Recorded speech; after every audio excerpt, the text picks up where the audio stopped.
Kiara. Magandang gabi, kabayan. So, ang topic naman natin ngayon ay tungkol sa Maori pronunciations ng mga lugar dito sa New Zealand.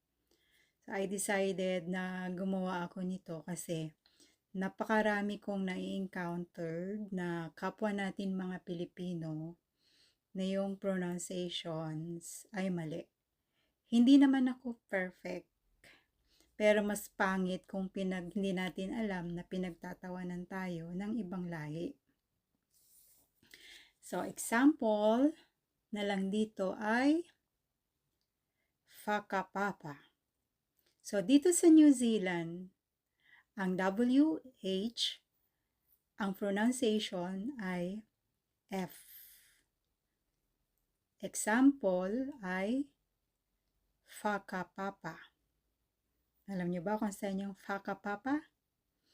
So, ang ibang mga Pilipino or Asians, ang tawag nila ay wakapapa. Kasi nga, nag-i-start siya sa W, kaya akala nila wakapapa. So, ang correct pronunciation doon ay whakapapa. So, yun ay, pag nakakita kayo ng WH, ang tamang pronunciation ay F. So, bigay tayo ng iba pang example. Whangarei. Diba yung iba, ang tawag nila ay Whangarei. So, mali yun. Whakatane. Ang tawag ng iba, Wakatane. Lahat ng makikita ninyo na may WH, ang basa doon ay fa. Lagi siyang nag-i-start ng F. Lahat ng makikita ninyo na may WH ay F. Another example, New Flimit. Ang spelling parang New Flea Mouth. Yung iba nating kapwa Pilipino, ang pronunciations nila ay New Plymouth.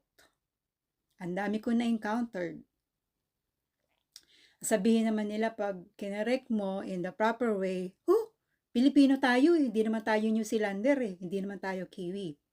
So, kayo tatanungin ko mga Pilipino, kapwa nating Pilipino, nandito kayo sa New Zealand, paano kung sabihin sa inyo, go back to your country? Diba? Nandito tayo sa New Zealand, kailangan nating pag-aralan ang culture nila, igalang ang culture nila. Nandito tayo sa New Zealand, hindi ba? So, dapat lang na pag-aralan natin kung ano yung culture na meron sila, pag-aralan natin kung ano yung mga tamang pronunciation. Hindi naman agad-agad matututunan natin lahat ng mga pronunciations nila. Pero mali yung thinking na sabihin, Pilipino naman tayo eh. Kahit ano na lang yan. Kayo ba? Gusto nyo ba yun? So, awareness lang sa ating mga Pilipino. So, yun yung ibang sample na inibigay ko sa inyo. Yung ibang pronunciations ng mga correct words, yun ang ating gagawing topic araw-araw. Subukan ko ng magsipag. Alam nyo naman na na-mention ko dati na meron akong personal problem pero kailangan ko muna siyang kalimutan. So sa ngayon, yun lang muna. Magandang gabi.